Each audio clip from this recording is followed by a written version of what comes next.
नमस्कार। आज हम लोग पढ़ने जा रहे हैं ट्रांसफार्मर का ईएमएफ इक्वेशन। ईएमएफ इक्वेशन काफी महत्वपूर्ण है।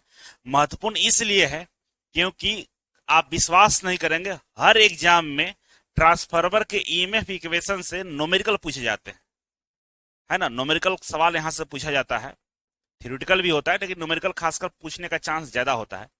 और ये ईएमएफ इक्वेशन काफी महत्वपूर्ण है। इस चैप्टर का सबसे महत्वपूर्ण जो पार्ट है आपका ईएमएफ इक्वेशन है।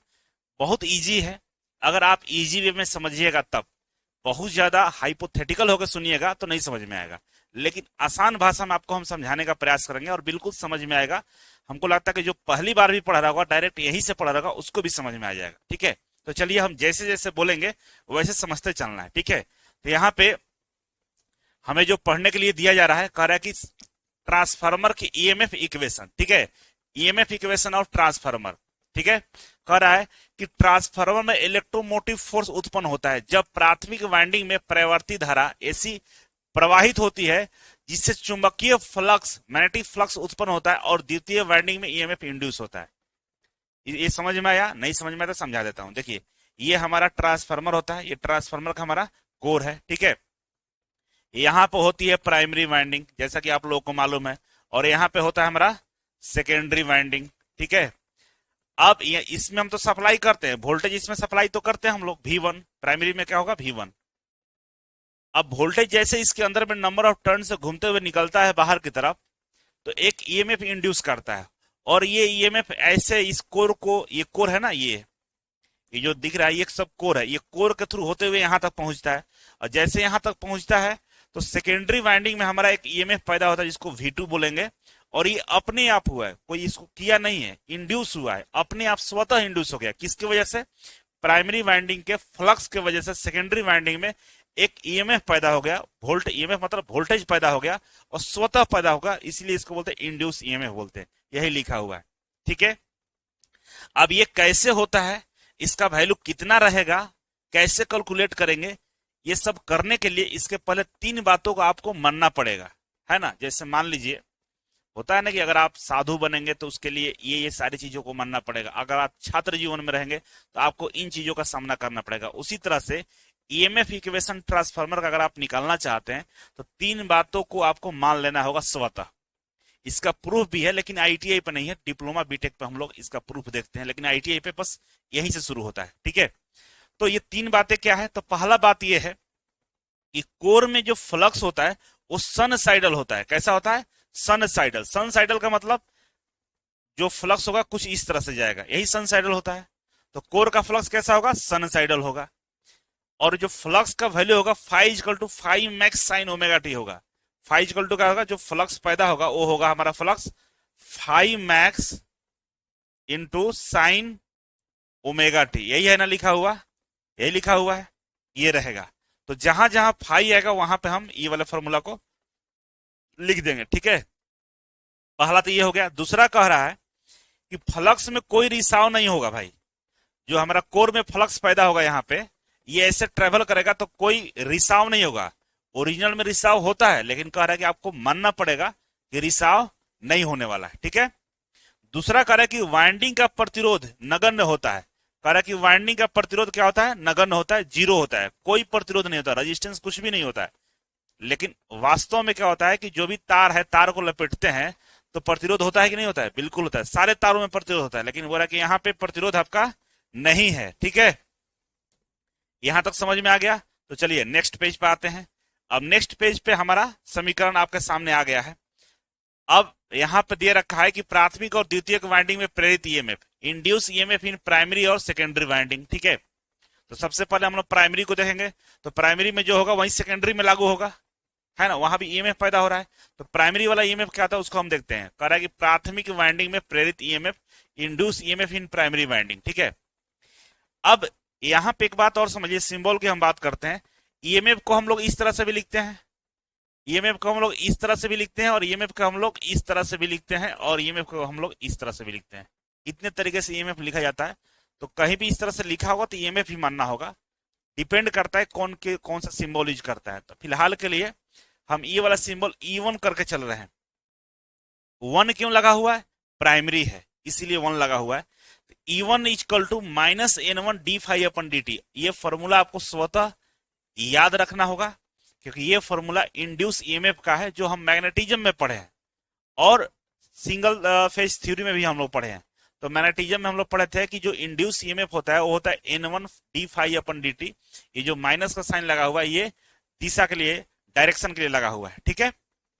अब यहां पर समझिए कि जो फाई होता है, ये जो फाई होता है, phi max sine omega t होता है, यही होता है ना फाई, ठीक है। और कह रहा है इस फॉर्मूला के अनुसार कि जो डी, जो फ्लक्स है ना, उसको टाइम के रिस्पेक्ट हम डिफिशिएट करेंगे, डिफिशिएशन करेंगे। क्यों करेंगे टाइम के रिस्पेक्ट में? क्योंकि कितना समय में कितना फ्लक्स बन रहा है उसको पता करना है हमको, ठीक है ना।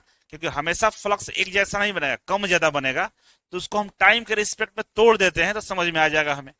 तो टाइम के रिस्पेक्ट में ये डिफिशिएट कर रहा है यहाँ पे, तो हम फाई की जगह पर क्या लिख देंगे, ये वाला फॉर्मूला लिख देंगे तो हमारे सामने आ जाएगा D phi upon d T. अगर इसको डिफिशिएट करेंगे पूरा सिस्टम को, तो ये देखिए D phi upon d T करने, मतलब ये वाला फॉर्मूला का हम यहाँ रख देते हैं, तो डिफिशिएट करने के बाद omega phi max cos omega t आया है। डिफिशिएशन और इंटीग्रेशन हम लोगों को पढ़ना था कहाँ पे, 10th क्लास में और 12th में। जो बच्चे पढ़े होंगे उनको ये समझ में आ रहा होगा कि जो साइन होता है यहाँ पे वो क्या हो जाता है, कॉस हो जाता है। जब डिफिशिएट करेंगे तो साइन कॉस में बदल जाता है और जो कांस्टेंट टर्म होता है वो निकल कर बाहर हो जाता है, ठीक है। इसके साथ जो कांस्टेंट है ओमेगा, ओमेगा बाहर आ गया, omega sine omega phi max cos omega t, ये हमारा वैल्यू आया, ठीक है। अब ये जो वैल्यू आया हुआ है हमारे पास, ये वाला वैल्यू, ये वैल्यू कौन सा वैल्यू है, d phi upon d T है। तो अगर आप इसके जगह पे, ये पूरा टर्म के जगह पे हम ये लिख सकते हैं क्या? आप बोलेंगे बिल्कुल लिख सकते हैं, क्योंकि इसी के बराबर तो है d phi upon d t. D phi upon d t equal to ये आ गया। तो सेम हम क्या किए, इसके जगह पे E1 इक्वल टू अब क्या हो जाएगा, E1 equal to minus N1 हो जाएगा। ये तो यहां भी है, इन टू ये वाला टर्म को हम रख देंगे omega phi max cos omega t, ठीक है। यहां तक तो कोई परेशानी नहीं है। ये आ चुका है हमारा प्राइमरी वाइंडिंग में जो ईएमएफ जनरेट होगा उसका वैल्यू। आप पता कर सकते हैं कि प्राइमरी वाइंडिंग में कितना ईएमएफ पैदा हुआ है, इस फॉर्मूला के आधार पर आप पता कर सकते हैं। लेकिन जो हमारे घरों तक सप्लाई होती है वो वाला ईएमएफ नहीं होती है। हमारे पास जो घरों में सप्लाई होती है वो होता है हमारा आरएमएस वैल्यू। क्या होता है, आरएमएस वैल्यू। तो एक चीज और आप लोगों को मालूम होना चाहिए, कॉस थीटा और साइन थीटा का जो वैल्यू होता है, मिनिमम और मैक्सिमम कितना होता है। अगर हम बात करें तो मिनिमम जो होता है वो 0 होता है और मैक्सिमम दोनों में 1 1 होता है, ठीक है ना। यही होता है ना, या तो 0 होगा नहीं तो 1 होगा। 0 1 के बीच में इनका वैल्यू वेरिएट होता है। तो मिनिमम 0 मैक्सिमम 1, ठीक है। और ये मैक्सिमम फ्लक्स कब पैदा होगा, जब ये वाला टर्म हमारा 1 हो जाएगा, ये पूरा 1 के बराबर हो जाएगा, तब हम कहेंगे कि हमारा मैक्सिमम फ्लक्स पैदा हो रहा है। क्यों? क्योंकि हमारा जो कॉस थीटा और साइन थीटा का जो मैक्सिमम वैल्यू होता है वो 1 होता है। तो 1, ये पूरा टर्म मिलकर जब 1 हो जाएगा तो कहेंगे जो फ्लक्स हमारा मैक्सिमम है। तो मैक्सिमम फ्लक्स की बात करें, E1 मैक्सिमम की बात करें, E1 मैक्सिमम की बात करें तो क्या हो जाएगा हमारा, N1 हो जाएगा, N1 ओमेगा फाई मैक्स, यही हो जाएगा ना। ये मैक्सिमम फ्लक्स पैदा हुआ हमारा, ठीक है ना, सबसे ज्यादा फ्लक्स पैदा हुआ। क्यों? क्योंकि यहाँ पे ये पूरा टर्म हमारा 1 हो गया। 1 होने का मतलब मैक्सिमम फ्लक्स हो रहा है हमारा, ये वाला। तो ये हट जाएगा तो यही बचेगा। अब आपको यहाँ पे ले चलता हूं कि आरएमएस जो वैल्यू होता है, आपको याद करना चाहिए, याद भी होगा भी, कि अगर हम बात करें भी आरएमएस का, आरएमएस वैल्यू की बात करें हम, तो ये क्या होता है, भी मैक्स अपन √2, यही तो होता है, भी मैक्स अपन √2 होता है। अगर उसके टर्म में लिखे तो क्या हो जाएगा भाई, ई आरएमएस, E1 आरएमएस की बात करें तो क्या हो जाएगा हमारा, ई मैक्स अपन √2, यही होगा ना। तो वही तो लिखा हुआ है, E1 के जगह पे हम लिखते हैं तो हमारा ई मैक्स कितना है, देखिए ई मैक्स हमारा जो आया हुआ है N1 omega phi max, N1 omega phi max upon √2 है तो अपन √2 कर दिए हैं, ठीक है। अब यहां पे देखिए ओमेगा का जो वैल्यू होता है वो होता है हमारा 2 पाई एफ, कितना होता है, 2 पाई एफ होता है। अब ओमेगा की जगह पर 2 पाई एफ अगर यहाँ पर रख देते हैं तो ये पूरे टर्म को कैलकुलेट करिएगा तो आपका आएगा 4.44 एफ, ठीक है। N1 5max, ये आएगा हमारा। और इसी को याद रखिएगा, यही याद रखना होगा। आपसे पूछेगा कि आरएमएस मान बताइए, प्राइमरी वाइंडिंग का आरएमएस मान, तो आपको बताना होगा 4.44 एफ N1 5max, और इसी पे न्यूमेरिकल पूछता है, आपको बताना होगा। अब कहीं कहीं क्वेश्चन में ये पूछा हुआ है कि 4.44 क्या है, तो आपको बताना होगा कि 4.44 एक स्थिरांक है जो साइनसॉइडल वेव फॉर्म के लिए मान्य है। हालांकि एक क्या है, कांस्टेंट है जो साइन वेव फॉर्म के लिए इसको हम मानते हैं, वैल्यू को लेकर चलते हैं हम लोग। ठीक है, तो यहां तक आप लोगों का क्लियर हो गया होगा। तो आगे बढ़ते हैं। आगे बढ़ेंगे तो द्वितीयक वाइंडिंग की बात कर रहा है। तो द्वितीयक वाइंडिंग क्या होगा, जैसे प्राइमरी वाइंडिंग है, सेकेंडरी भी तो वही होगा, क्योंकि फ्लक्स वहां, यहां से वहां फ्लक्स जाता है ना। अगर हम बात करें द्वितीयक वाइंडिंग का, तो ये प्राइमरी वाइंडिंग हो गया, ये वाला, और ये हमारा सेकेंडरी वाइंडिंग हो गया। तो जो E1 का वैल्यू यहाँ आया है, वही तो E2 का वैल्यू रहेगा। देखिए E2 इक्वल टू फेन से वही बात लिखा हुआ है ना। आप देखिए केवल यहाँ पर चेंज होता है, N2 होता है। अगर E1 रहेगा तो N1 रहेगा, E2 रहेगा तो N2 रहेगा। ठीक है, बात बराबर रहता है। ठीक है, यहां तक समझ गए होंगे। अब आते हैं हम ट्रांसफार्मर रेशियो, जिसका वैल्यू के इक्वल टू हम लोग बोलते हैं ट्रांसफार्मर रेशियो। ट्रांसफार्मर रेशियो का सिंबल है के। तो के होता है हमारा E2 अपन E1, मतलब इसको ऐसे भी लिखते हैं हम लोग, V1 upon sorry V2 upon V1 equal to N2 upon N1। ठीक है ना, ये हम लोग वोल्टेज के फॉर्म में लिखते हैं। तो ईएमएफ के फॉर्म में लिखा हुआ है या वोल्टेज के फॉर्म में लिखिए, बात बराबर है। तो E2 upon E1 equal to N2 upon N1। ठीक है, इस तरह से हम लिखते हैं ट्रांसफार्मर रेशियो।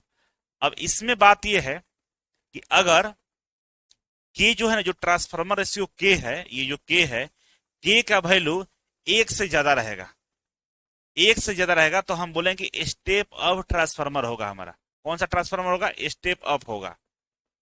आप समझिए, के इक्वल टू होता है हमारा E2 अपन E1, और के इक्वल टू होता है हमारा N2 अपन N1। ठीक है, ये वाला तो छोड़ दीजिए, मान लीजिए इसको हम छोड़ देते हैं, पहले इससे समझते हैं।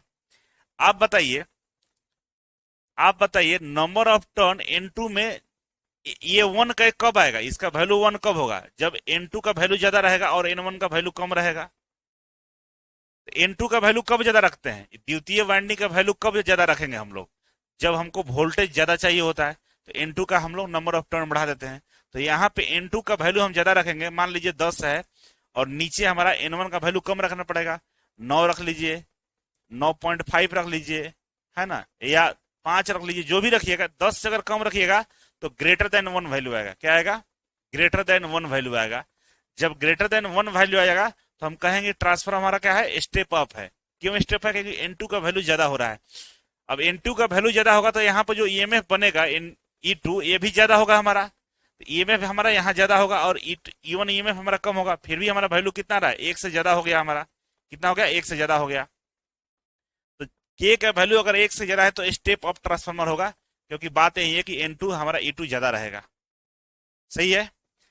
अगर के का वैल्यू लेस देन 1 है, तो लेस देन 1 कब होगा, लेस देन 1 कब होगा, जब हमारा N2 का वैल्यू कम हो और नीचे वाला वैल्यू N1 का वैल्यू ज्यादा हो। नीचे वाला का वैल्यू ज्यादा रहेगा, ऊपर वाला कम होगा, तो हमारा के का वैल्यू जो आएगा वो एक से कम आएगा। अब जब कम आएगा तो हम बोलेंगे स्टेप डाउन ट्रांसफार्मर है। अगर दोनों का वैल्यू बराबर हो गया, के इक्वल टू 1 हो गया, तो कहेंगे ये आइडियल ट्रांसफार्मर है। तो थ्योरी में क्वेश्चन ये बनता है कि अगर ट्रांसफार्मर रेशियो एक से कम है तो ट्रांसफार्मर कौन सा होगा, स्टेप अप होगा कि स्टेप डाउन होगा। तो आपको याद रहना चाहिए कि अगर ट्रांसफार्मर रेशियो एक से कम है तो हमारा जो ट्रांसफार्मर है स्टेप डाउन है। अगर ट्रांसफार्मर रेशियो एक से ज्यादा है तो ट्रांसफार्मर हमारा स्टेप अप ट्रांसफार्मर है। ठीक है, इस बात को आपको याद रखना होगा। अब की पॉइंट्स यहां पर लिखा हुआ है कि आवृत्ति एफ का प्रभाव, ठीक है ना, जो फ्रीक्वेंसी एफ है उसका प्रभाव क्या होता है, यदि आवृत्ति बढ़ती है तो ईएमएफ बढ़ता है। अब इस फॉर्मूला में देखिएगा, कह रहा है कि आवृत्ति, आवृत्ति मतलब एफ, ये एफ बढ़ेगा तो हमारा क्या होगा, ईएमएफ भी बढ़ेगा। तो ये बढ़ेगा ना, ये मल्टीप्लाई के साथ में एफ बढ़ रहा है, तो ये पूरा मल्टीप्लाई टर्म है। तो पूरा जो E2 होगा इसके बराबर क्या होता है, E2 होता है, चाहे E1 N2 है तो E2 होगा, ईएमएफ भी बढ़ जाएगा हमारा। बिल्कुल सही बात है। दूसरा बोला कि फेरों की संख्या n का प्रभाव, जो फेरों की संख्या n है इसका प्रभाव क्या होगा, n1 चाहे n2 की बात करें, क्या प्रभाव होगा, कारण कि अधिक फेरों की संख्या पर अधिक ईएमएफ प्रेरित होगा। अगर n2 का वैल्यू भी बढ़ेगा तो हमारा E2 बढ़ जाएगा, ये भी सत्य बात है। ठीक है। और तीसरा है कि फ्लक्स जो क्यू मैक्स का प्रभाव की बात कर रहा है, कारण कोर की सामग्री और एक्ससाइटेशन करंट पे निर्भर करता है। ठीक है ना, कह रहा है कि जो इफेक्ट ऑफ फ्लक्स जो है फाई मैक्स है, ये कह रहा है कि depend on the material core and excitation current, कह रहा है कि कौन सा मटेरियल का कोर बना हुआ है उस पर डिपेंड करेगा। तो बाकी चीजें ईएमएफ किस पर डिपेंड कर रहा है, ईएमएफ हमारा जो डिपेंड कर रहा है वो N2 पर कर रहा है, फ्रीक्वेंसी पर कर, नंबर ऑफ टर्न और फ्रीक्वेंसी पर कर रहा है।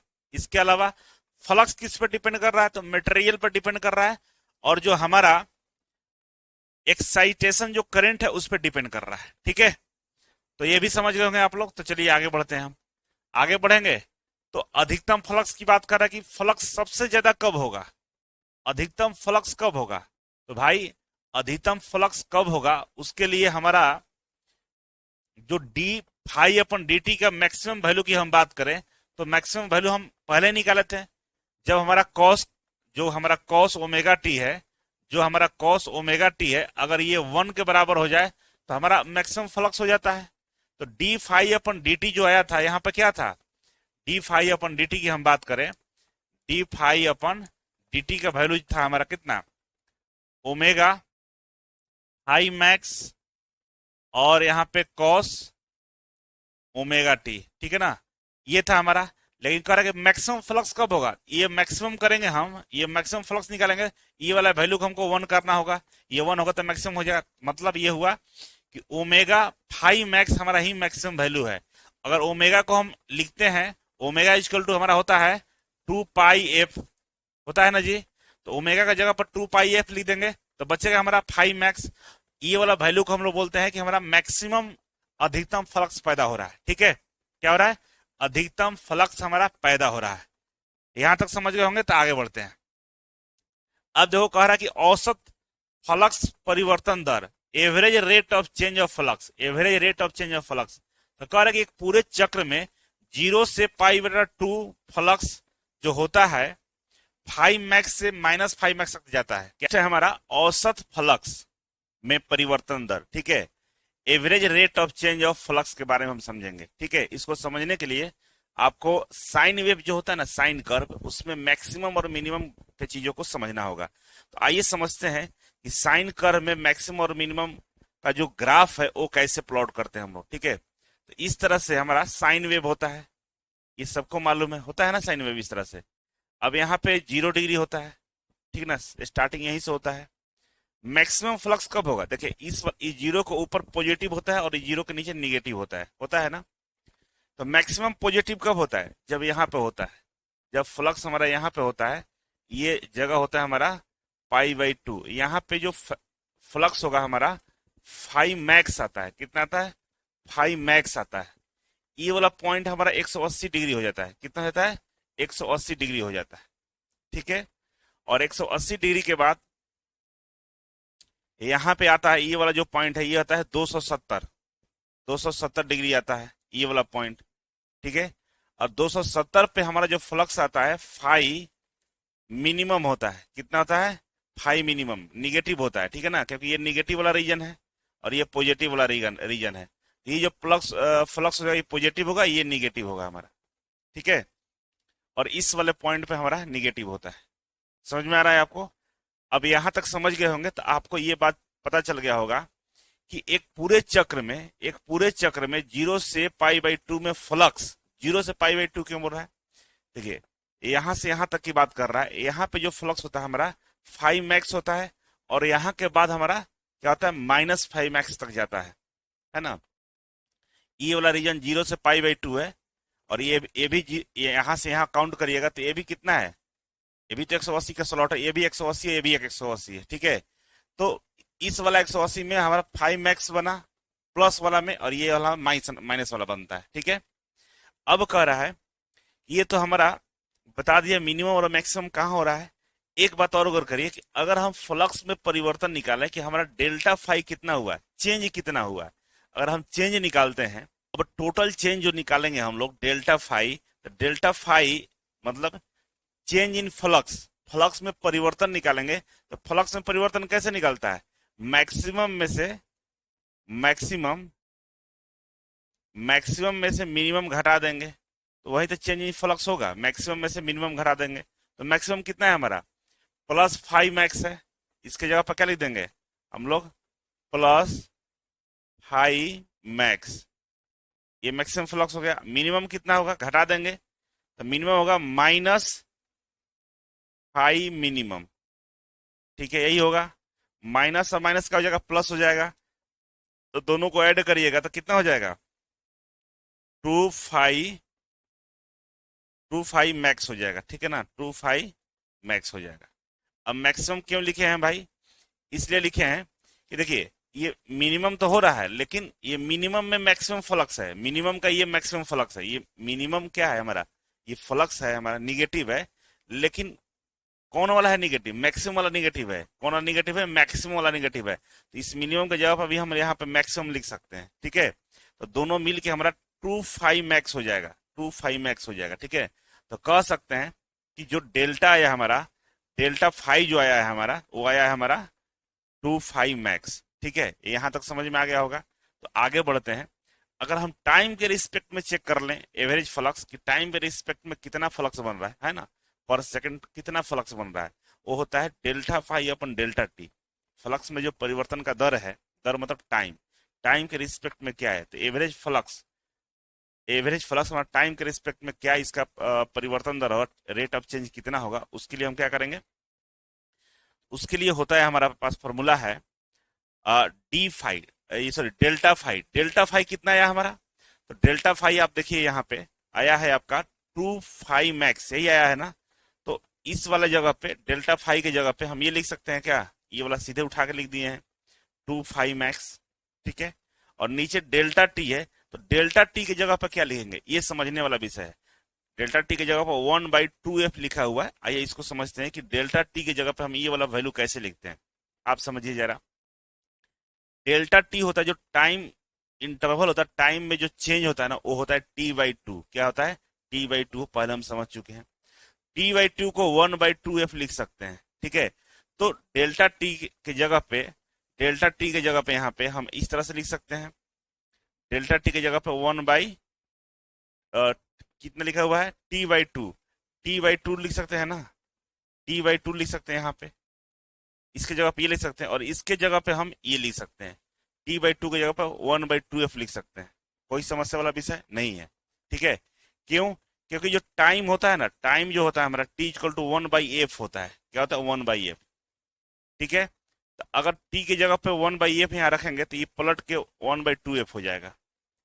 टी की जगह पे वन बाई एफ रखिएगा तो ये वाला वैल्यू आ जाएगा वन बाई टू एफ। ठीक है ना, वही वहां लिखा हुआ है। तो डेल्टा टी जो होता है वो टी बाई टू होता है और वन बाई टू एफ होता है। ठीक ना, ये कैसे हुआ तो यहाँ से कर लेंगे आप।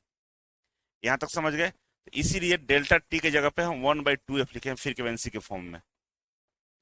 अब इसको सोल्व करिएगा तो ये जो टू है ये ऊपर चला जाएगा, ऊपर चला जाएगा ना, टू एफ ऊपर चला जाएगा। तो दो दो, दो इंटू दो कितना हो जाएगा? चार हो जाएगा। एफ भी तो ऊपर गया है तो एफ हो गया ये हमारा, और पहले से फाइव मैक्स मौजूद है तो फाइव मैक्स हो गया हमारा। तो क्या हुआ हमारा? औसत फ्लक्स में जो परिवर्तन का दर है ना, डेल्टा फाइव अपन डेल्टा टी एवरेज जो परिवर्तन दर है वो होता है हमारा फोर एफ फाइव मैक्स। याद रहेगा, फोर एफ फाइव मैक्स होता है हमारा। ठीक है, यहां तक तो स्पष्ट हो गया होगा सभी को।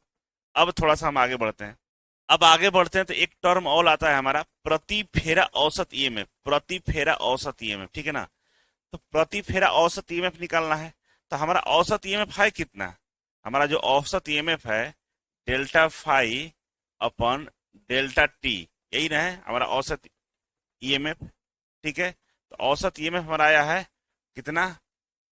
फोर एफ फाइव मैक्स, यही आया है ना, फोर एफ फाइव मैक्स आया हुआ है। तो करके प्रति फेरा, एक फेरा में कितना होगा, दो फेरा में कितना होगा, तीन फेरा में कितना होगा। तो फेरा जो नंबर ऑफ टर्न होता है उसको क्या बोलते हैं? एन बोलते हैं। एन इक्वल टू क्या होता है? नंबर ऑफ टर्न, मतलब फेरों की संख्या, नंबर ऑफ टर्न होता है, यही होता है ना। तो हमको एक फेरा का निकालना हो तो हम वन लिख देंगे, दो फेरा का तो दो लिख देंगे। तो हम क्या करेंगे? एन लिख देते हैं, यहाँ पे एन लिख देते हैं। अब लगाते रहिए, एन इक्वल टू आपका एक फेरा भी हो सकता है, दो फेरा भी हो सकता है, तीन फेरा, जितना रखना हो रख लीजिए और वैल्यू रखिएगा, तो ये आ जाएगा हमारा प्रति फेरा औसत टर्न। देखिए क्या लिखा हुआ है, एवरेज।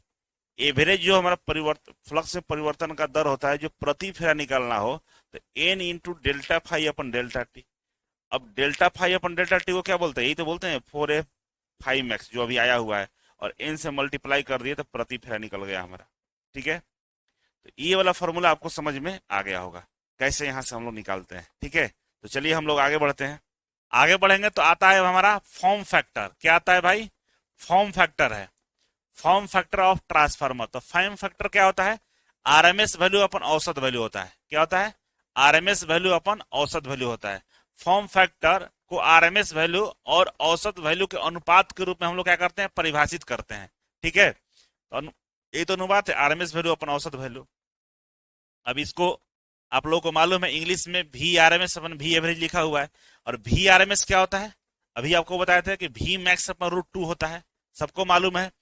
और एवरेज वोल्टेज क्या होता है हमारा, तो एवरेज वोल्टेज 2 × V मैक्स अपन पाई होता है। ये हम लोग शुरू में पढ़ चुके हैं इसी थ्योरी में। ठीक है, अब दोनों की इसको सोल्व करेंगे टर्म वाले को, तो हमारा ये वाला टर्म आएगा और कुल मिलाकर 1.1 आएगा। तो फॉर्म फैक्टर जो हमारा आएगा, जो फॉर्म फैक्टर आएगा, वो फॉर्म फैक्टर हमारा, फॉर्म फैक्टर हमारा आएगा 1.11। ठीक है, और कह रहा है कि फॉर्म फैक्टर सन साइडल वेव फॉर्म के लिए 1.11 होता है। ध्यान रखिएगा, किसके लिए आया है, सन साइडल वेव के लिए, इस वाला वेव के लिए आया है, इस वाला वेव के लिए आया। और कितना आता है इसके लिए, 1.11।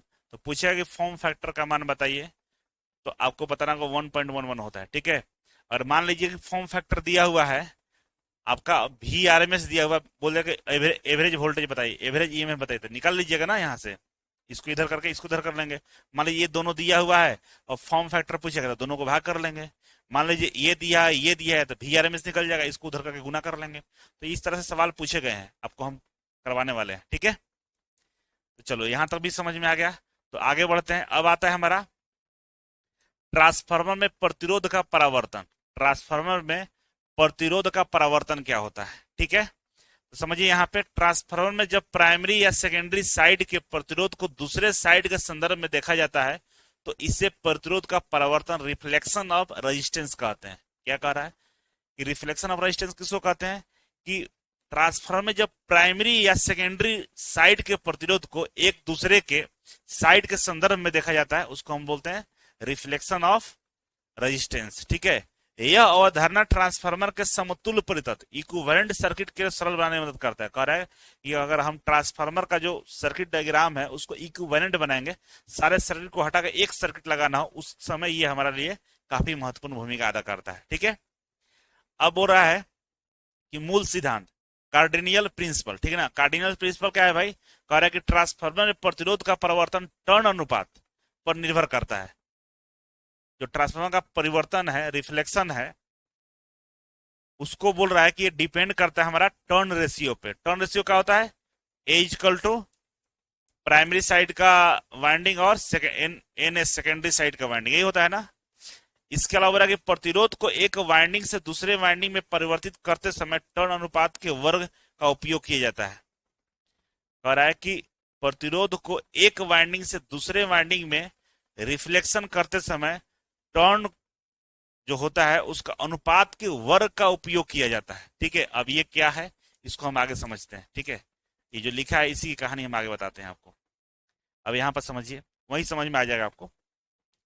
अब देखिए, ए स्क्वायर क्यों होता है, मतलब जो हमारा ये रेशियो है, कौन सा रेशियो है भाई, तो यहाँ पे जो ए इक्वल टू होता है हमारा कार्डिनल प्रिंसिपल के साथ जो टर्न अनुपात है, जो टर्न अनुपात है, ए क्या है हमारा, टर्न अनुपात है, TURN, टर्न रेशियो। ठीक है ना, जो ट्रांस रेशियो, जो हमारा वाइंडिंग है ना, वाइंडिंग को ही टर्न बोलते हैं, वाइंडिंग का रेशियो। अब देखिए कह रहा है कि वोल्टेज और प्रतिरोध के यहाँ पर रिलेशन दिया है कि वोल्टेज और करंट का अनुपात क्या होता है। तो वोल्टेज और करंट का अनुपात में क्या होता है, थोड़ा सा उल्टा होता है, समझिएगा आप। ट्रांसफार्मर में VP अपन VS होता है, जो हमारा ए होता है, क्या होता है, VP अपन जो VS होता है ये हमारा ए होता है। ठीक है, क्या होता है, ए होता है। और हमारा जो आईपी अपन आईएस होता है, मतलब करंट के फॉर्म में इनवर्सली प्रोपोर्शनल होता है, इनवर्स हो जाता है। क्या होता है, इनवर्स हो जाता है। तो ट्रांसफार्मर से consist VP upon V S equal to A, और IP upon I S upon 1/a। ये उल्ट, तो करंट के फॉर्म में 1/a होता है, और वोल्टेज में इक्वल टू ए होता है, वोल्टेज में इक्वल टू ए होता है, और करंट में 1/a हो जाता है। ठीक है, इस बात को ये नोट डाउन करने वाला बात है। ठीक है, और इसको हम पहले भी एक्सप्लेन कर चुके हैं कि करंट वाला में, ये वोल्टेज वाला में सही रहता है, कोई दिक्कत वाला विषय नहीं है। लेकिन करंट वाला में क्या होता है, आई जो प्राइमरी करंट है और जो सेकेंडरी करंट है, इसका जो ट्रांसफॉर्मर रेशियो होता है वो होता है हमारा 1/a। और ए इक्वल टू क्या होता है, ए इक्वल टू मालूम है ना आप लोगों को, एनपी अपन एन एस। ठीक है, तो यहां पर लिखोगे एनपी अपन एन एस, तो क्या हो जाएगा, एन पी अपन एन एस हो जाएगा। यहाँ तो ठीक है, यहाँ जब लिखोगे एन पी अपन एन एस तो ये उल्टा हो जाता है। ठीक है ना, अब यहाँ पे उल्टा हो जाए क्या, N S upon N P हो जाता है। क्या होता है, N S upon N P हो जाता है, क्योंकि 1/a है ना, नीचे इसके जगह पर लिखोगे तो ये उल्टा हो जाता है। मतलब इधर पी साइड होगा करंट में, उधर एस साइड हो जाएगा टर्न में। लेकिन इधर पी साइड और पी साइड एक तरफ होता है, ए साइड और एन साइड एक तरफ होता है। आप लोग ये समझ में आ गया होगा। तो थोड़ा सा हम आगे बढ़ते हैं। तो यहाँ पर देखिए प्रतिरोध हो रहा है कि जो आपको पता है ना, ओम्स लॉ, ओम्स लॉ के according R equal to V by A, मतलब V equal to I R होता है ना ओम्स लॉ के अकॉर्डिंग। और यहाँ से हम आर निकाले तो वी बाई ए हो जाता है, ये ओम्स लॉ लिखा हुआ है। अब इसका मैटर क्या है, कह रहा कि सेकेंडरी प्रतिरोध को प्राइमरी साइड पर देखने पर क्या होगा। सेकेंडरी प्राइमरी कह रहा है कि सेकेंडरी प्रतिरोध को प्राइमरी साइड देखने पर क्या होगा। तो प्राइमरी साइड जब देखेंगे तो क्या होगा, आइए समझते हैं। तो ये हमारा जो प्रतिरोध है सेकेंडरी साइड का, इसको प्राइमरी साइड देख रहे हैं तो इसको डैश लगा दिए। ठीक है, तो ये होता है हमारा क्या, आर प्रतिरोध इक्वल टू क्या होता है, वी बाई आई होता है, यही होता है ना। हम किधर देख रहे हैं, सेकेंडरी साइड, इस बार सेकेंडरी साइड, प्राइमरी साइड देख रहे हैं तो वोल्टेज हम लिखेंगे प्राइमरी साइड वाला, सही है। और करंट भी हम लिखेंगे प्राइमरी साइड वाला, कोई समस्या नहीं है।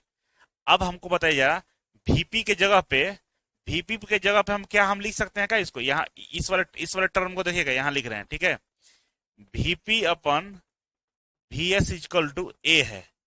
ठीक है, तो यहां से अगर करिएगा वीपी इक्वल टू कितना हो जाएगा, अगर यहाँ की हम बात करें, अब यहाँ पे लिखिए ये वीपी है, तो वीपी इक्वल टू क्या हो जाएगा, यहाँ पे ये इसके साथ गुना में चला जाएगा, तो क्या हो जाएगा, ए इंटू वी एस हो जाएगा ना, कोई दिक्कत, VP equal to A into V S हो जाएगा। और इसका हम बात करें, इसका बात करेंगे तो आईपी इक्वल टू क्या हो जाएगा, आईपी, ये वाला आईपी, आईपी इक्वल टू क्या हो जाएगा, 1 इंटू आई एस अपन ए, यही होगा ना। ठीक है, आइए इसमें वीपी के जगह पर क्या लिखेंगे, ए इंटू वी एस, चलो लिख दो ए इंटू वी एस। और आईपी के जगह पर क्या लिखेंगे, देखो यहाँ पर क्या लिखा हुआ है, आई एस अपन ए। ठीक है, अब ये ए चल जाएगा हमारा ऊपर, चल जाएगा ना जी। अब जो नीचे जो ए है ये वाला, ये चल जाएगा ऊपर, तो क्या हो जाएगा हमारा, इसको सोल्व करो तो ए स्क्वायर हो जाएगा ना, ये इसके साथ दो ये हो गया, इंटू वी एस अपन यहाँ पे आई एस है, ओके, आई एस हो जाएगा हमारा, V S upon I S. अब V S upon I S क्या हो गया हमारा, सेकेंडरी हो गया ना जी, क्या हो गया, सेकेंडरी हो गया, सेकेंडरी रेजिस्टेंस हो, ये रेजिस्टेंस तो है, ये क्या है, टर्म रेजिस्टेंस है। तो इसके जगह पर हम लिख सकते हैं क्या, इसको हम निकाल लें, आर एस डैश का वैल्यू निकाले तो एस स्क्वायर हो जाएगा, और ये हो जाएगा हमारा सेकेंडरी वाइंडिंग, एस है मतलब सेकेंडरी वाइंडिंग का रेजिस्टेंस। तो कुल मिलाकर ये हमारा आ गया फॉर्मूला कि अगर हम सेकेंडरी साइड से प्राइमरी साइड वाला को तुलना करेंगे तो ए स्क्वायर जो के फॉर्म में होगा, ए स्क्वायर इंटू आर एस होगा। सेकेंडरी साइड अगर हम रेजिस्टेंस देखना चाहेंगे तो वो होगा हमारा ए स्क्वायर इंटू आर एस। ठीक है, यहां तक निकल कर ये सामने आता है हमारा, और ये काफी महत्वपूर्ण रखता है। याद रखिएगा कि अगर हम सेकेंडरी प्रतिरोध को प्राइमरी साइड देख रहे हैं, सेकेंडरी प्रतिरोध, ये सेकेंडरी प्रतिरोध है, इसको प्राइमरी साइड देख रहे थे, तो वैल्यू आया ए स्क्वायर इंटू आर एस। अब ए स्क्वायर क्या है, तो ट्रांसफार्मर रेशियो है, सॉरी ये हमारा वाइंडिंग का रेशियो है। ए स्क्वायर मतलब एनपी अपॉन एन एस का क्या हो गया, स्क्वायर हो गया। इसका वैल्यू यहाँ रख लेंगे, रखने की आवश्यकता नहीं, यहाँ तक याद रखिएगा, ठीक है। अब मुझे लगता है कि यहाँ तक सबको समझ में आ गया होगा, तो चलो इसको और थोड़ा सा अच्छे से लिख लेते हैं। देखिए लिखा गया है कि प्राइमरी प्रतिरोध आरपी को सेकेंडरी साइड देखने पे कह रहा है कि आरपी को अगर हम सेकेंडरी साइड देखेंगे, आरपी को आरपी को हम सेकेंडरी साइड देखेंगे तो ये उल्टा हो जाता है, ये होता है आरपी अपन ए स्क्वायर हो जाता है, ठीक है। आरपी अपन ए स्क्वायर किसको, प्राइमरी से सेकेंडरी को देखेंगे, और सेकेंडरी से प्राइमरी को देखेंगे तो होता है हमारा आर एस, अभी निकाले हैं, R S dash equal to क्या होता है, ए स्क्वायर आर एस, ये होता है। ये सेकेंडरी से प्राइमरी को देखेंगे और ये प्राइमरी से सेकेंडरी को देखेंगे, ठीक है। एग्जाम्पल के लिए अगर आरपी का वैल्यू दिया हुआ 2 ओम और ए का वैल्यू 10 दिया हुआ है, आरपी मतलब प्राइमरी और प्राइमरी दिया हुआ, सेकेंडरी साइड अगर निकालना हो आरपी डैश निकालिएगा तो 2 बाई क्या हो जाएगा, आरपी कितना है 2, तो 2 बाई नीचे आर ए स्क्वायर 10 स्क्वायर तो 0.02 ओम हो जाएगा। अब उसे सेकेंडरी साइड का निकालेंगे प्राइमरी साइड को देखने पे, तो ये फॉर्मूला होता है, और ये दिया है वो question, R S equal to 5 ohm और ए इक्वल टू 10 रखिएगा तो 500 ओम आ जाएगा। देखिए कितने का डिफरेंस, 0.02 है, ये 500 ओम है, ठीक है। तो फॉर्मूला थोड़ा सा मिस्टेक करिएगा, पूरा क्वेश्चन गलत हो जाएगा, ऐसा नहीं करना है। अब यहाँ पे एक क्वेश्चन दिया गया, क्वेश्चन क्या है कि टर्न अनुपात दिया हुआ है, टर्न अनुपात ए इक्वल टू 5 दिया हुआ है, ठीक है। और सेकेंडरी साइड का दिया हुआ है क्या, हमारा रेजिस्टेंस दिया हुआ है 10 ओम, ठीक है।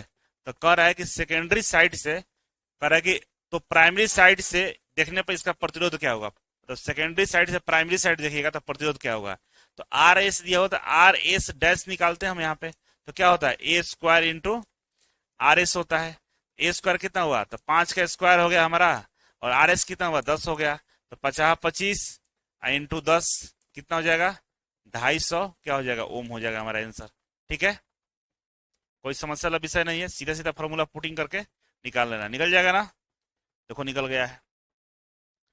अब इसी तरह से हम आगे बढ़े तो दूसरा क्वेश्चन है कि यदि एक ट्रांसफार्मर में अधिकतम फ्लक्स 0.02 वेबर है, ये फ्लक्स का वैल्यू है फाई, जिसका फ्रीक्वेंसी 50 हर्ट्ज है, फ्रीक्वेंसी दिया हुआ 50 हर्ट्ज और फेरों की संख्या 100 दिया हुआ, तो गणना करें कि अधिकतम फ्लक्स दर, अधिकतम फ्लक्स परिवर्तन दर क्या है, अधिकतम फ्लक्स परिवर्तन दर, औसत फ्लक्स परिवर्तन दर और प्रेरित औसत ईएमएफ और प्रेरित आरएमएस ईएमएफ क्या होगा, सब दे दिया है।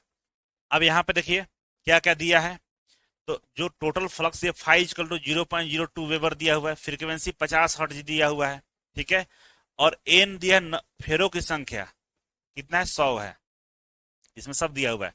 तो पहला निकालते हम अधिकतम फ्लक्स में परिवर्तन का दर, अधिकतम फ्लक्स में परिवर्तन का दर क्या होता है हमारा फॉर्मूला के अनुसार, तो D phi upon d T max कितना निकाले थे हम लोग, आपको याद होना चाहिए 2 पाई एफ फाई मैक्स, यही था ना, यही था। और ये था हमारा अधिकतम फ्लक्स में परिवर्तन का दर, यही तो था 2 पाई एफ फाई मैक्स था अधिकतम। यहाँ पे कॉस ओमेगा टी क्या हो रहा है 1 हो गया था, यही तो निकाले थे। और इसका वैल्यू रखिए तो 2 पाई रख दिए हैं, एफ की जगह पर 50, देखिए 50 हट जाए, और फाई मैक्स कितना है 0.02 रख देंगे, इतना हमारा वैल्यू आ जाएगा। आप लोग खुद से प्रैक्टिस करना है, ठीक है।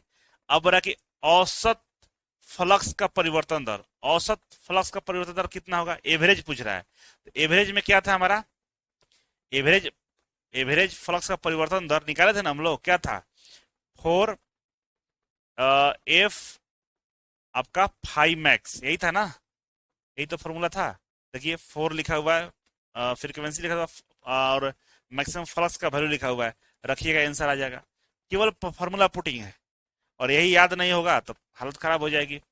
हम बात करें कि हमारे पास है प्रेरित औसत ईएमएफ, औसत ईएमएफ निकालेंगे तो याद करिए कि अगर औसत हम ईएमएफ निकालते थे तो एवरेज में हम लोग एन से गुना कर देते थे, यही ना करते थे, एन से गुना करके एवरेज में हम लोग क्या निकालते थे प्रेरित औसत ईएमएफ निकालते थे। तो यहाँ पे देखिए एवरेज कितना है हमारा 4 वेबर पर सेकेंड है, और इसमें हम 100 से गुना कर दे, 4 × 100 कर दे तो हमारा 400 वोल्ट आ गया हमारा औसत ईएमएफ। ठीक है, और लास्ट है हमारा कि प्रेरित आरएमएस ईएमएफ बताइए। आरएमएस ईएमएफ, तो आरएमएस ईएमएफ कब निकालते हैं याद रखिएगा, तो 4.44 याद है, निकालते ही ना, निकालते हैं एफ इंटू एन और 5 मैक्स, यही तो होता है हमारा भी ई ई आर एम एस, यही फॉर्मूला होता है ना, ये करके निकाल लिया, आ गया है आंसर। तो सारा फॉर्मूला का खेल है, और ये क्वेश्चन पूछा हुआ है, ठीक है ना। अब कहाँ कब पूछा हुआ नहीं दिया हुआ है, लेकिन ये इसमें जो क्वेश्चन डाले सब पूछा हुआ क्वेश्चन डाले हैं। ठीक है, अब बताइए नेक्स्ट है कि यदि एक ट्रांसफार्मर में अधिकतम फ्लक्स 0.05 वेबर है, ठीक है, और आवृत्ति 50 हर्ट्ज है, तो प्रेरित फेरा आरएमएस क्या होगा। सिंपल सा है, क्या सिंपल सा है भाई, यही वाला फॉर्मूला लगाना है। आरएमएस वैल्यू पूछ रहा है, ई आरएमएस पूछ रहा है, ई आरएमएस क्या होता है 4.44 एफ 5 मैक्स, यही होता है ना, 5 मैक्स होता है। अब ये यहाँ लिखा हुआ है फॉर्मूला है, इस तो वैल्यू पुट कर दीजिए, आ जाएगा आंसर, सब दिया हुआ है।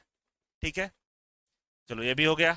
नेक्स्ट क्या है हमारा कि किसी ट्रांसफार्मर के प्राथमिक टर्न जो हमारा एनपी है वो दिया हुआ है 200 टर्न, द्वितीयक टर्न कितना है एनएस, एनएस दिया हुआ है 50 टर्न दिया हुआ है। ठीक है, यदि प्राथमिक में 240 वोल्टेज है, कह रहा कि प्राथमिक में, किसमें, प्राथमिक में वीपी में 240 वोल्ट है। ठीक है, तो द्वितीय कुंडली में कितना होगा, तो भी सेकेंडरी में वोल्टेज कितना होगा। ठीक है, यही पूछ रहा है। अब इसको निकालने के लिए क्या करते हैं हम लोग, ट्रांसफार्मर टर्न रेशियो का इस्तेमाल कर लेंगे। ठीक है ना, तो हमारा होता है VP upon V S equal to A होता है, यही होता है ना, और ए इक्वल टू क्या होता है एनपी अपन एनएस होता है, यही होता है ना। तो यहां से निकाल लो, इसको पहले ढंग से लिख लेते हैं। ठीक है, transformer ratio according VP upon V S equal to NP upon NS. ठीक है, अब रख लो, सारा वैल्यू दिया हुआ है। वीपी कितना है 240, वीएस कितना है निकालना है, इधर कितना है एनपी कितना है तो 200 है, और एनएस कितना है 50 है। कटा दो, यहाँ से कट गया, पंचों का 20, 4 से कट जाएगा, ये 4 हो गया। ठीक है, और यहाँ से निकाल लो। अब वी एस इक्वल टू निकालोगे तो क्या हो जाएगा 240 बटा में 4, तो 6 का 24, 6, तो कितना हो जाएगा 60 वोल्ट हो जाएगा। ऑप्शन दिया है 60 वोल्ट, देखो 60 वोल्ट दिया है, बी हमारा सही होगा। क्या होगा, बी सही होगा। ऐसा करके निकाल लेंगे, इजी है, निकल जाएगा। और ये बनाया हुआ है, आप देखिए 60 वोल्टेज आया हुआ है, सो सिंपल। तो इसी तरह सब बन जाएगा। ठीक है ना, नेक्स्ट है हमारा क्या है कि एक वितरण ट्रांसफार्मर का फेरो का अनुपात 100 है, ए इक्वल टू कितना दिया है 100 दिया है, यही फेरो का अनुपात है ना, मतलब एनपी अपन एनएस, यही तो होता है, एनपी अपन एनएस ए होता है, ए इक्वल टू 100 दिया हुआ है।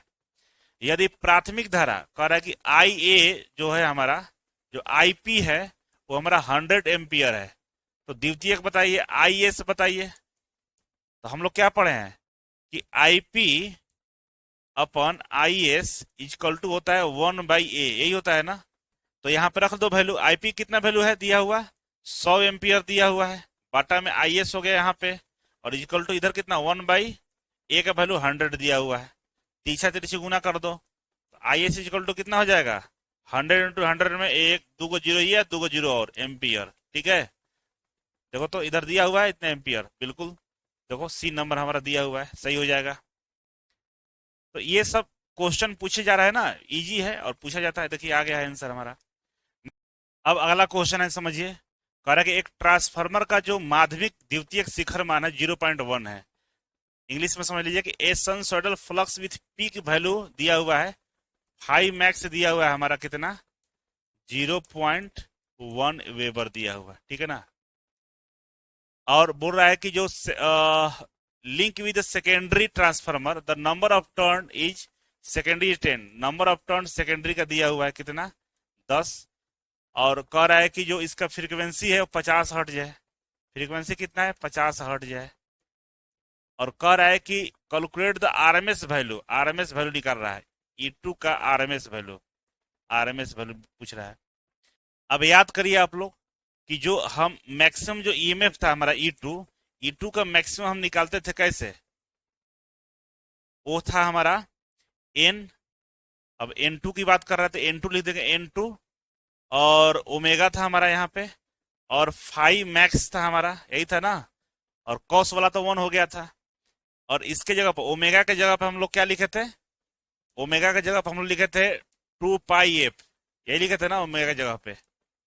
अब ओमेगा की जगह पे 2 पाई एफ लिख दीजिए, तो क्या हो जाएगा, N two E two equal to N two into 2 pi F और फाइव मैक्स, यही तो था। अगर आरएमएस निकाले, ई टू का आरएमएस वैल्यू निकालते, तो क्या होता है हमारा, भी ई मैक्स अपन √2, यही होता है ना, फॉर्मूला तो यही था। तो रख देते हैं ई टू की जगह पर ये वाला, ये तो पहले से कैलकुलेट किया हुआ है, लेकिन हम आपको दिखा दे रहे हैं। 2 pi F five max upon √2, ठीक है। अब ये वाला पूरा वैल्यू था, ये वाला टर्म का हम लोग कैलकुलेट किए थे तो कितना आया था, 4.44 एफ एन फाइव मैक्स, यही आया था ना। ये आपको कभी करके दिखा दिया, मतलब ये सब शुरू में ही किए थे, याद करिए। तो यहाँ पर देखिए, तो जो हमारा सेकेंडरी साइड का आरएमएस वैल्यू होता है, ई टू का आरएमएस वैल्यू जो होता है वो मालूम ही है हमको, 4.44 एफ एन फाइव मैक्स, ये एन टू हो जाएगा यहाँ पे। तो सब दिया हुआ है, देखिए 4.44 एफ का वैल्यू कितना दिया, 50 दिया हुआ है, ठीक है। एन टू का वैल्यू 10 दिया हुआ है, ठीक है। और फाइव मैक्स हमारा कितना दिया हुआ है, 0.1 दिया हुआ है। तो गुना कर लीजिए, जो आएगा वही आंसर होगा, ई आर एम एस आ जाएगा हमारा सेकेंडरी का, ठीक है। गुना कर लीजिए, जो आएगा वही आंसर होगा इसका।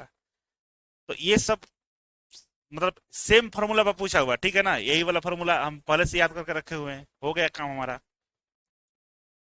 और यहाँ बना दिए तो आंसर जो आएगा हमारा वो 2.22 है, मतलब ये वाला है, ए है आंसर, क्या है हमारा, ए है। तो चलिए, यहाँ बनाया हुआ भी है, लेकिन यहाँ बनाया है तो ये शुरू से फार्मूला उठा लिया, ठीक है ना, स्टार्टिंग वाला उठा लिया है। जबकि इसको हम डायरेक्ट लिख सकते हैं 4.44 एफ एन फाइव मैक्स, ठीक है ना। इसको यहाँ सही से ले लेते हैं, 4.44, इस वाला फार्मूला को FN 2 5 मैक्स, ठीक है। ऐसे हम लिख सकते हैं, लेकिन लिखा है इससे पूरा विधिवत लिख दिया, तो विधिवत निकाल कर डाल दिया, लास्ट में यही बात हुआ है, ठीक है। तो अब आइए नेक्स्ट को देखते हैं। नेक्स्ट में क्या है, एनिमेशन लगा हुआ है, नहीं लगा हुआ है, इस वजह से ये आ गया है डायरेक्ट सोल्यूशन। तो कुछ नहीं, आप यहाँ पर समझ लीजिए, कह रहा है कि एक आदर्श ट्रांसफार्मर के प्राथमिक में 2000 फेरा है, ठीक है ना।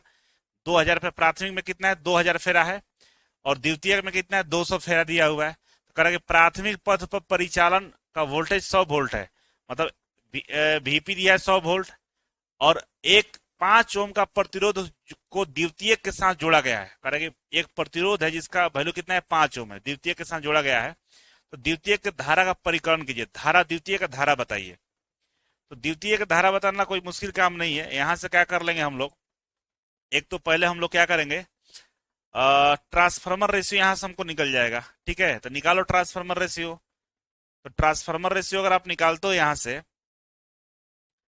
तो आपका हाँ, यहाँ से एनपी अपन क्या हो जाएगा, एनएस निकाल लोगे, तो कितना आ जाएगा यहाँ पे, एनपी कितना है, 2000 है। अब बटा में 200 कर दोगे तो हमको लग रहा है कि 10 आ गया, ठीक है। ए इक्वल टू कितना हो गया, 10 आ गया, ठीक है।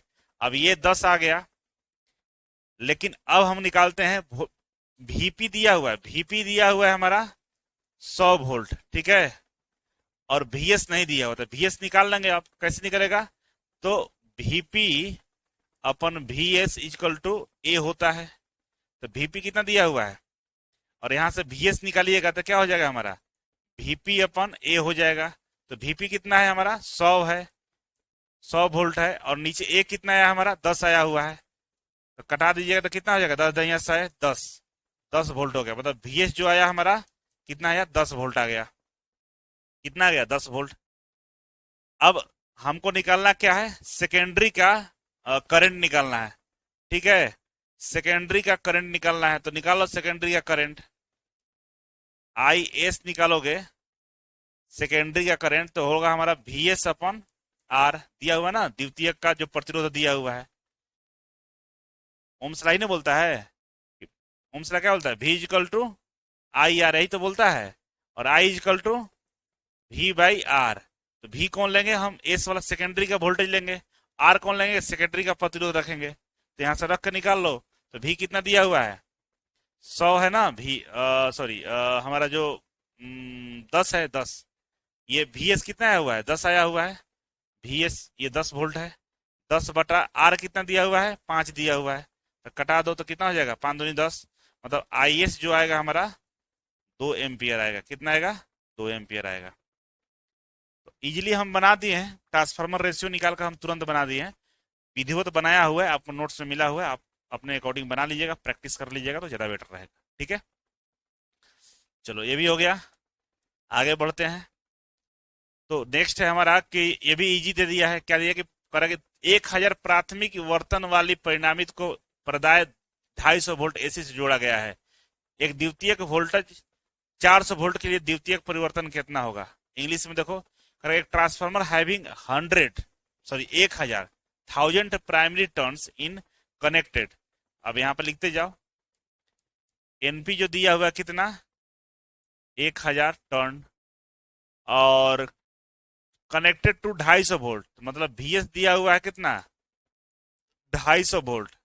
प्राइमरी जो कनेक्ट है, प्राइमरी कनेक्ट है 250 वोल्ट से, VP होगा ना, प्राइमरी वोल्टेज 250 वोल्ट दिया हुआ। ठीक है, supply for a secondary voltage of 400 volt, तो VS दिया है हमारा 400 वोल्ट दिया हुआ है। ठीक है, तो नंबर ऑफ सेकेंडरी टर्न कितना होगा, करा कि नंबर ऑफ सेकेंडरी कितना होगा, ये बताओ। कितना ई दे दिया है, आप बताओ। तो क्या होता है, VP upon VS equal to NP upon NS, ही तो होता है हमारा। इसके बाद क्या करेंगे हम लोग, तो रख दो वैल्यू। तो VP कितना है बाबू, तो VP हमारा दिया हुआ है 250 वोल्ट। ठीक है, VS कितना है, VS हमारा 400 वोल्ट है। ठीक है, और नंबर ऑफ टर्न कितना है NP में, तो 1000 है। NS हमको निकालना है। NS इजकल टू क्या हो जाएगा, NS इजकल टू लिखोगे, ये हो जाएगा 1000 इंटू 400। ठीक है, बाटा में 250 हो जाएगा। कटा दो, ये कट गया, और 25 चौका 100, और जीरो ये हो गया 40। तो हो जाएगा कितना हमारा, चौचौ का 16। NS जो होगा हमारा कितना आ जाएगा, 1600 टर्न। आंसर 1 सही होगा हमारा। ठीक है, ये ट्रांसफार्मर रेशियो, सॉरी ये नंबर ऑफ टर्न चाहे ट्रांसफार्मर रेशियो के थ्रू, ये ट्रांसफार्मर रेशियो ही होता है, करके हम लोग निकाल सकते हैं। ठीक है, तो चलिए नेक्स्ट क्वेश्चन हम देखते हैं। तो नेक्स्ट क्वेश्चन है कि यदि सिंगल फेज ट्रांसफार्मर के प्राइमरी वाइंडिंग का प्रतिरोध 2 ओम है, प्राइमरी का हमारा जो रेजिस्टेंस है वो कितना दिया हुआ है, 2 ओम दिया हुआ, 2 ओम दिया हुआ। ठीक है ना, प्राइमरी वाइंडिंग का रेजिस्टेंस दिया हुआ सिंगल फेज का। तो कह रहा है कि सेकेंडरी के अर्थ में टर्न अनुपात 10 है। सेकेंडरी के टर्न में टर्न अनुपात कितना है, 10 है। ए इक्वल टू दिया है हमारा 10। ये क्या होता है, हमारा टर्न अनुपात दिया हुआ है 10। ठीक है, तो कह रहा है कि सेकेंडरी के संदर्भ में प्राइमरी का समतुल्य प्रतिरोध ज्ञात करिए। The equivalent resistance of the primary refer to the secondary. ठीक है ना, तो अभी जो हमसे पूछ रहा है कि हमारा प्राइमरी का समतुल्य प्रतिरोध क्या होगा सेकेंडरी के संदर्भ में, सेकेंडरी के संदर्भ में प्राइमरी का समतुल्य प्रतिरोध क्या होगा।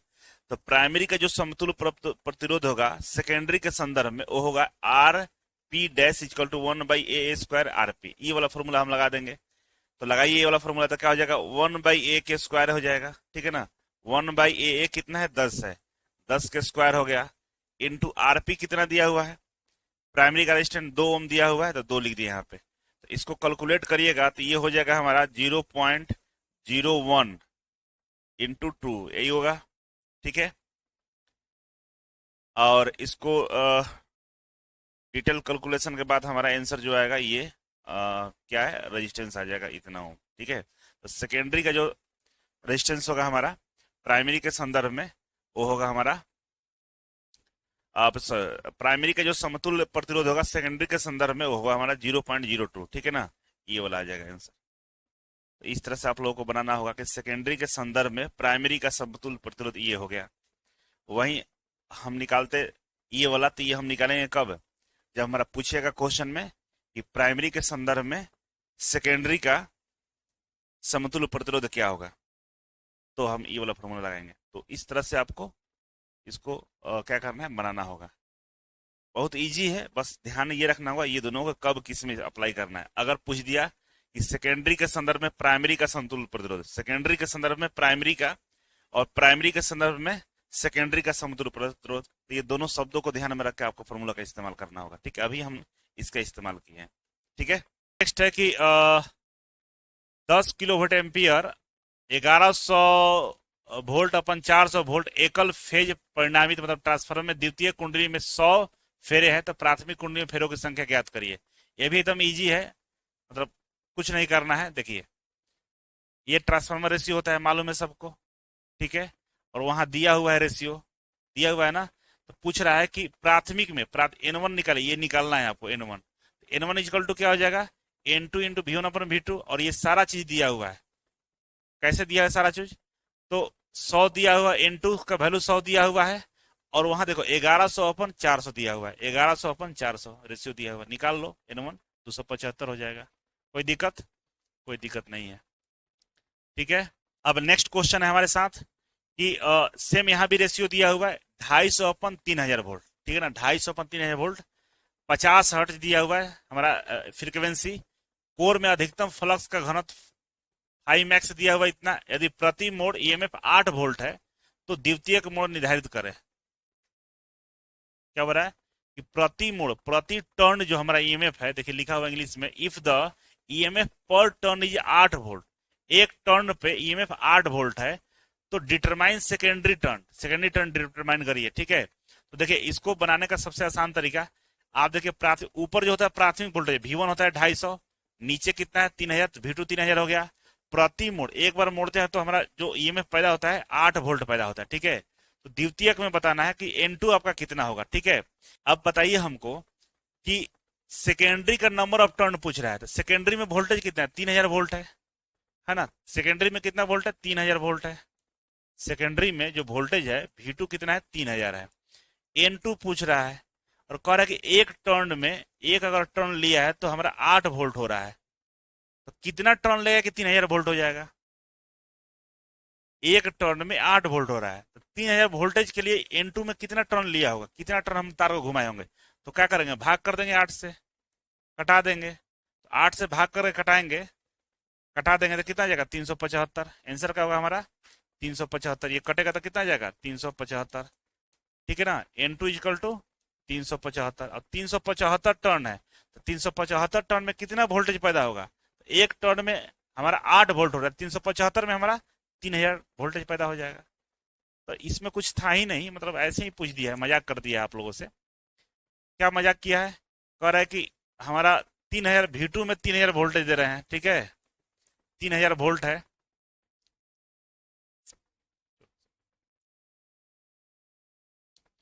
देखिए अगला क्वेश्चन है आपका कि ये दिया हुआ V1 अपन V2 दिया हुआ है, V1 अपन V2 दिया हुआ है, कितना दिया हुआ है 250 अपन 3000, यही दिया हुआ है ना।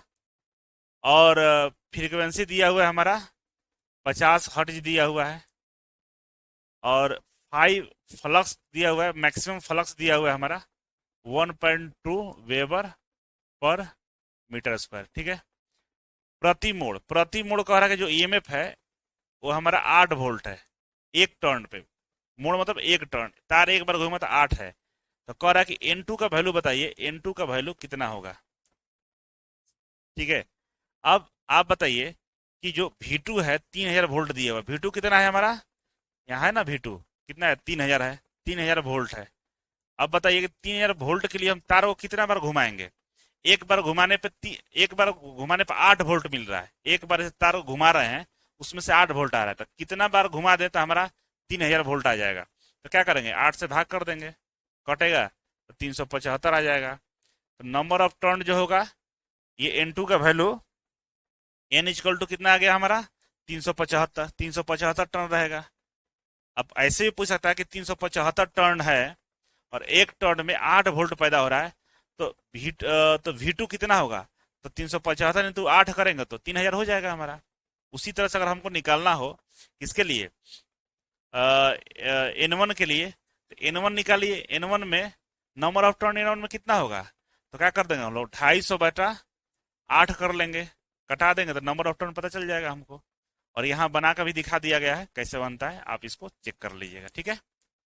अब देखिए, अब नेक्स्ट क्वेश्चन हम देख लेते हैं, लास्ट है कि यहाँ पे दिया है V1 दिया हुआ है हमारा कितना, 250 वोल्ट, और V2 दिया हुआ है हमारा 3000 वोल्ट दिया हुआ है। कितना दिया है, 3000 वोल्ट दिया हुआ है। कह रहा है क्या, जो बहुत सारी चीज लिखा हुआ है, लेकिन जो पूछ रहा है उस पर हम सीधे आते हैं कि जो तार है ना, एक टर्न ऐसे घुमाते हैं तार को, तो E इक्वल टू 8 वोल्ट हमको मिलता है, ठीक है। तो कह रहा है कि N1 लो वोल्टेज है ना, लो वोल्टेज और हाई वोल्टेज रोटेशन का ट्रांसफार्मर ज्ञात करिए। हिंदी में देखिए, ट्रांसफार्मर के लो वोल्टेज और हाई वोल्टेज घुमाव निर्धारित करें, तो N1 और N2 बताइए। तो बाबू सीधा सा बात है कि V1 जो है, तो V1 अपन क्या हो जाएगा, E हो जाएगा। अगर हम निकाले N1 इक्वल टू, तो क्या हो जाएगा, ही ना हो जाएगा कि वोल्टेज कितना पैदा हो रहा है, 250 वोल्ट पैदा हो रहा है। एक एक टर्न में हमको 8 वोल्ट मिला, तो 250 वोल्ट के लिए कितना टर्न घुमाना पड़ेगा, तो 8 से भाग कर देंगे तो कितना आ जाएगा, लगभग ये 32 के बराबर आएगा। उससे से N2 निकालना हो तो क्या करेंगे, तो कह रहा है कि जो V2 है वो हमारा 3000 वोल्टेज है, मतलब 3000 वोल्टेज ये हमारा पैदा हो रहा है, ये मालूम है हमको, और एक टर्न घुमाने पर 8 वोल्टेज मिलता है हमको। तो अगर हमको 3000 वोल्टेज पैदा करना हो तो कितना बार घुमाना पड़ेगा, तो भाग कर देंगे 8 से, तो पता चल जाएगा हमारा कितना, 375 टर्न हो जाएगा इसका आंसर, ठीक है। तो आंसर इसमें कौन होगा, 72 और 375 लास्ट वाला, ठीक है। तो ये रहा आज का लेक्चर, कंप्लीट हो चुका है। अब हम नेक्स्ट पढ़ेंगे हम लोग 3 चरण ट्रांसफार्मर, 3 फेज ट्रांसफार्मर कनेक्शन के बारे में पढ़ेंगे, और ये इतने तरह का होता है, ये हम अगले लेक्चर में पढ़ेंगे। आज के लिए इतना ही था, थैंक यू। लेक्चर कैसा लगा फीडबैक जरूर दीजिएगा, मुझे लगता है कि सब अच्छे से आपको हम एक्सप्लेन कर दिए हैं, बढ़िया से पढ़ लीजिएगा। बहुत बहुत धन्यवाद।